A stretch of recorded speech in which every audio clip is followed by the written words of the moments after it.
In 2017, then Amazon CEO Jeff Bezos ordered his fledgling streaming service and production company to produce the next Game of Thrones. While it may be impossible to actually replicate the cultural impact of HBO's smash hit, Amazon Prime Video's adaptation of Robert Jordan's fantasy series The Wheel of Time is off to just as strong a start, delivering a remarkable mix of intrigue, spectacle, and magic.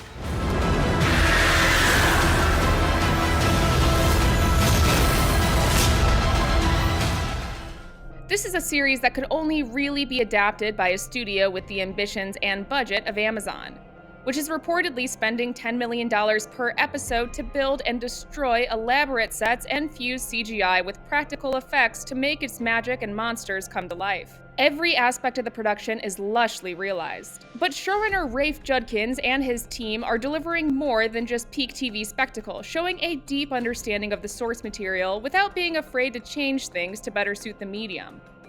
Parts of the first 3 episodes are taken directly from Jordan's first The Wheel of Time novel, The Eye of the World, but the writers have also scrambled segments of the plot and brought in characters that didn't appear until much later in the series. When entirely new scenes and characters are introduced, they largely feel like they fit well into the world and help further develop it. Meanwhile, the show has an excellent ensemble bringing the heroes and villains to life. Rosamund Pike brings a perfect stoic gravitas to the Aes Sedai Moraine, while Joshua Sadowski is an amusingly earnest and mopey Randall Thor, pining after his childhood sweetheart, Egwene Alvir, even as she makes it perfectly clear she'd rather have power than his love. Even relatively minor characters shine.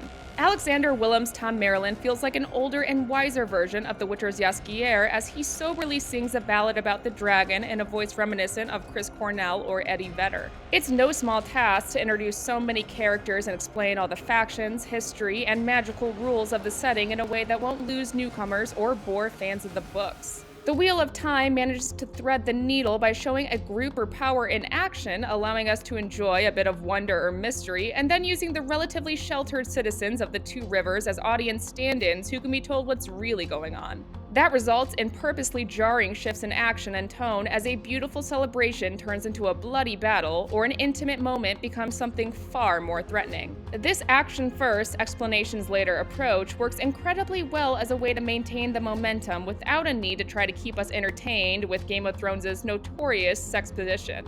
Game of Thrones and The Witcher have brought big success to fantasy TV, in part by subverting the genre's tropes through an emphasis on sex and brutality. While both of those things are present in the first few episodes of The Wheel of Time, this is a show that really embraces the genre. The series also has the advantage of having an ending that's already been written and well received by fans. Bezos wanted a new Game of Thrones. If The Wheel of Time can find enough of an audience to justify its price tag, it might even be better. Has been born again.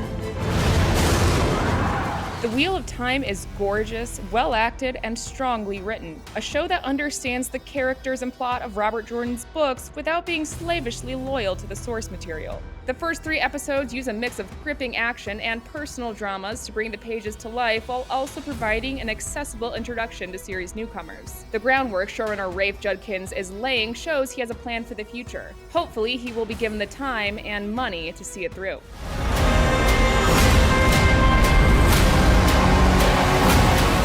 For more Wheel of Time, check out our breakdowns of the Aes Sedai and the Dragon and the Dark One. And for everything else, in the 2 rivers and beyond, stick with IGN. Whatever happens now, there's no turning back.